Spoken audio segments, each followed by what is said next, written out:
اللہ الرحمن الرحیم الحمد للہ وحدہ من لا نبی بعدہ۔ میرے معزز دوستوں، آج رمضان کا چوتھا رمضان ہے اور ہمارا رمضان المبارک کا کورس چل رہا ہے، اور ماشاءاللہ آپ تمام حضرات اس کو سراہ بھی رہے ہیں اور بڑی مستعدی کے ساتھ ہمارے اس بیان کو، یعنی ہمارے اس رمضان کورس کو بخوبی سماعت بھی فرما رہے ہیں۔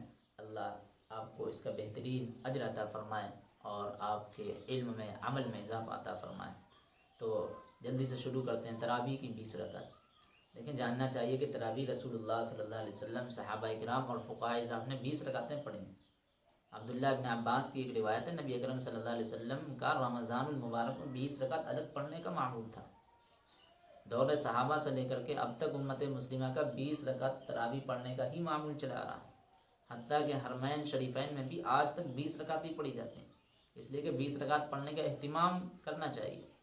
لیکن ہمارے بعض بھائیوں کو ایک حدیث سے غلط فہمی ہوئی، جس میں حضرت عائشہ نے فرمایا کہ آپ صلی اللہ علیہ وسلم نے رمضان اور غیر رمضان میں 8 رکعت ہی پڑھی۔ اس روایت سے وہ لوگ استدلال کرتے ہیں کہ تراویح کی 8 رکعت ہیں، حالانکہ اس روایت کا تعلق تراویح سے نہیں ہے۔ آپ مجھے بتائیں، رمضان اور غیر رمضان میں کیا تراویح ہوتی ہے؟ نہیں نا، غیر رمضان میں تو تہجد ہوتی ہے، کیونکہ حدیث میں رسول اللہ صلی اللہ علیہ وسلم غیر رمضان میں 8 رکعت پڑھا کرتے تھے، اور رمضان کے علاوہ تو تراویح ہوتی نہیں ہے۔ تو ہاں، معلوم ہوا تہجد کہ یہ روایت تہجد کے بارے میں، نہ کہ تراویح کے بارے میں، اس لیے پورے اطمینان کے ساتھ ہمیں 20 رکعتی تراویح پڑھنے کا اہتمام کرنا چاہیے۔ افواہوں پر دھیان نہ دیں، بہت سارے لوگ آئیں گے جو آپ کی عبادتوں کو کم کرنا چاہیں گے، لیکن آپ کو ان کی باتوں میں نہیں آنا۔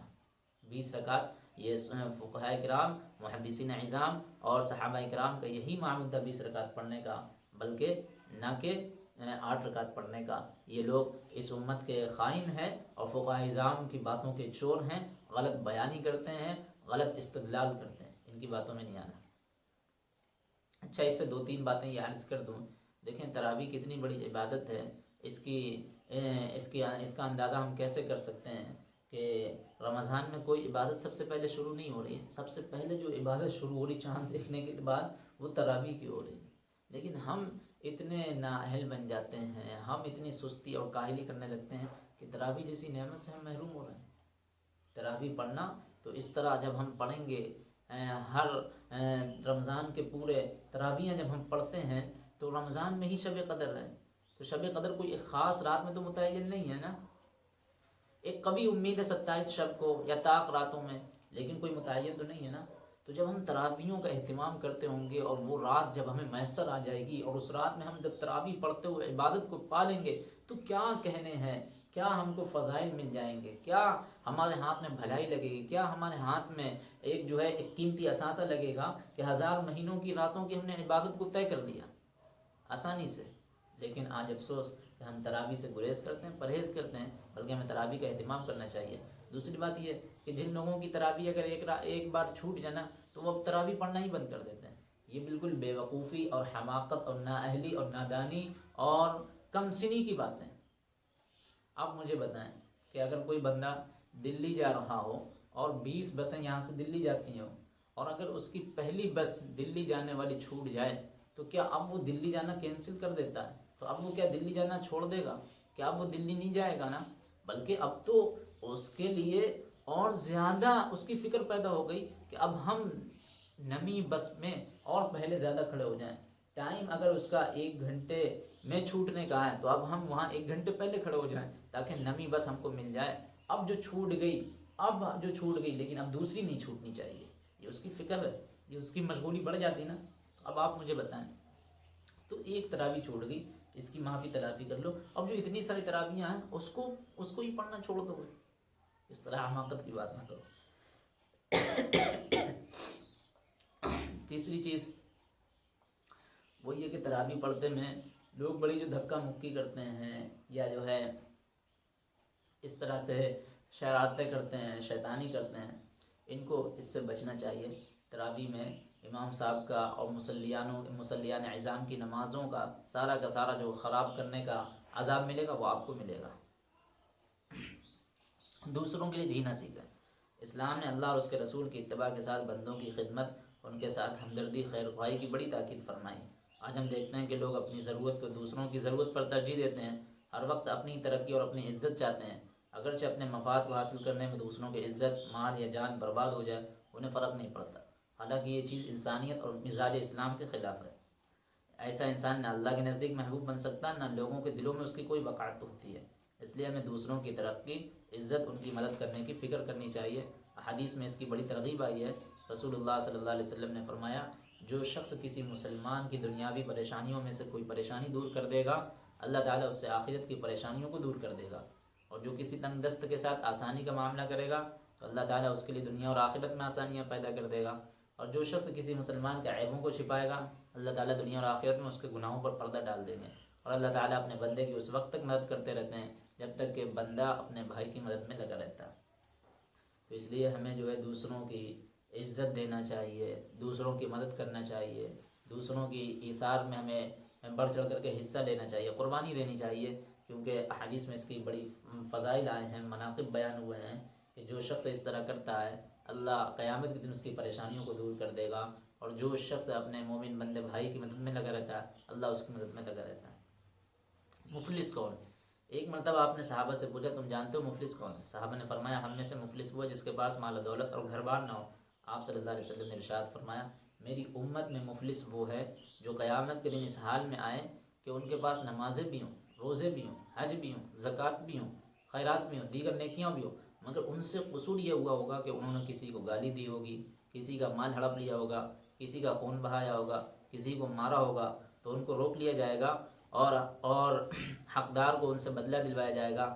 اگر بدلہ پورا ہونے سے پہلے ان کی نیکیاں ختم ہو جائیں گی تو حقداروں کے گناہوں کا بوجھ ان پر ڈال دیا جائے گا اور ان کو جہنم میں پھینک دیا جائے گا۔ میرے عزیز ساتھیوں، یہ بہت اہم اور زبردست بات بتائی گئی کہ مفلس کون ہے، ہماری امت میں مفلس کون ہے۔ ہمارے حضور نے فرمایا، اور تو صحابہ وہاں پر بیٹھے ہوئے تھے، کہا کہ مفلس تو وہی ہوتا ہے جس کے پاس غریبی ہو، غربت چھائی ہو، یعنی جو ہے ناداری اور مفلوق الحالی کا دوچار ہو، اس سے پریشان ہو، وہی ہوتا ہے۔ فرمایا نہیں، مفلس وہ نہیں ہے، مفلس تو وہ ہے جس کے پاس نمازیں بھی ہیں، عبادتیں بھی ہیں، روزے بھی ہیں، لیکن وہ حقوق اللہ میں اتنا آگے بڑھا ہوا تھا، لیکن حقوق العباد کی اس نے دھجیاں اکھاڑ دی تھیں۔ وہ ہر وقت گالیاں بکتا، ایک دوسرے کو پریشان کرتا، ایک دوسرے کو ایک دوسرے کی پریشانیوں میں اپنے جو ہے مقام بناتا تھا۔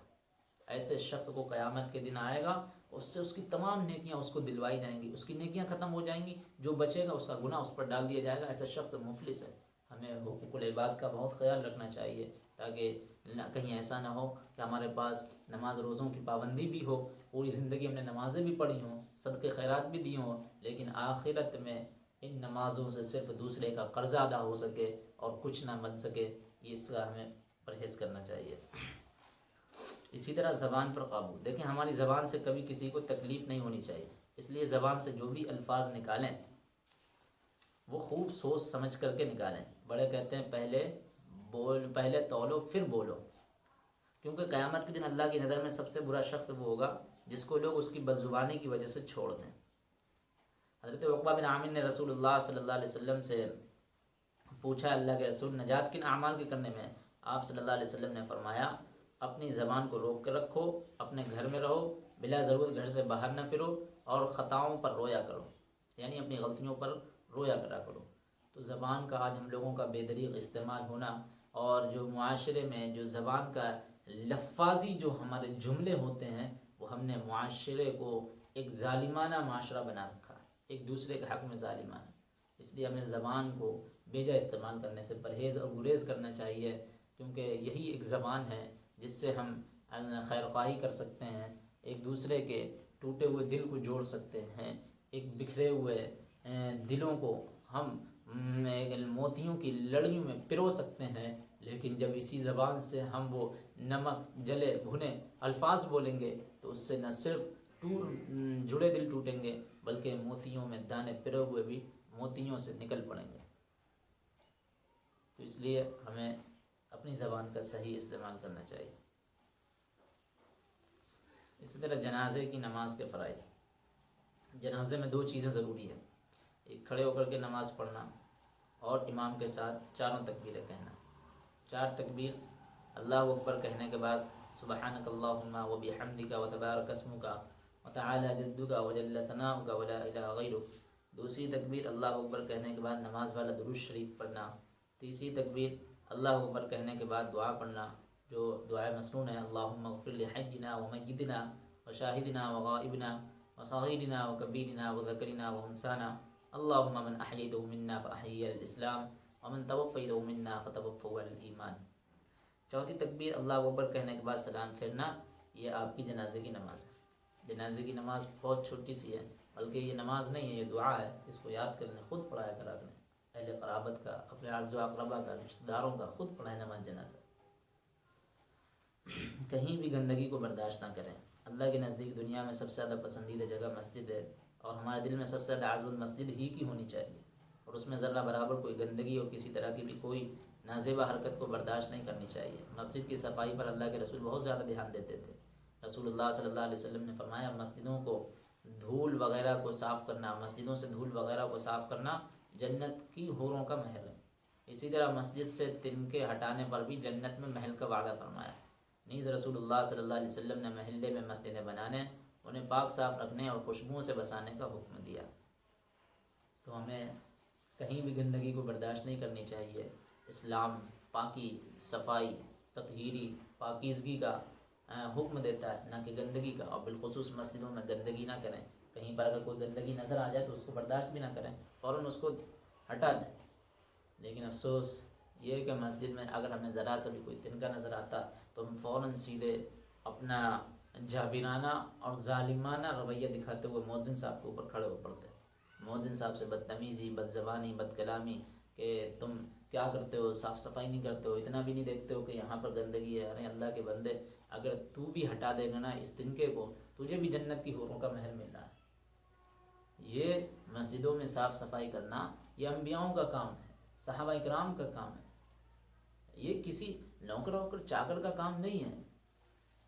بڑے بہترین اور سعادت مند لوگ ہوتے ہیں جن کے حصے میں یہ عمل آتا ہے، جن کے حصے میں یہ سعادت آتی ہے کہ وہ مسجدوں سے گندگیوں کو دور کر رہے ہیں۔ تو سمجھ میں آیا؟ تو اس لیے اس کو برا عمل نہ سمجھیں اور نہ کسی کے اوپر سیدھے کھڑے ہوں، اور رمضان میں اپنے وسعت قلبی کا، وسعت ظرفی کا اور اپنے وسعت نرمی کا کیا کہتے ہیں، تھوڑا پھیلاؤ اپنا بڑھائیں تاکہ ہماری بد زبانی سے کسی کو پریشانی نہ ہو۔ ہمیں چاہیے اپنے گھروں، برآمدوں، محلے کی گلیوں، نالیوں اور خاص طور پر مساجد میں صاف صفائی کا، ستھرائی کا بہت خیال رکھنا چاہیے۔ ان میں جھاڑو لگانا، پانی سے دھونا اور خوشبو سے معطر کرنا چاہیے، کیونکہ خوشبو بھی صفائی ستھرائی میں شامل ہے۔ ایک بندہ مؤذن ہے، اس کے اوپر کھڑے ہوگا ذرا سی صفائی نہ کرنے پر، وہ اپنے گھر میں لیٹرین بھی دھل رہا ہے، سب کچھ کر رہا ہے، بچوں کا پاخانہ بھی دھل رہا ہے، لیکن اسے کوئی احساس نہیں ہوتا۔ مسجد میں معاملے میں اس کو سب کچھ یاد آ جاتا ہے۔ تو اس لیے ہمیں ایسا نہیں کرنا چاہیے۔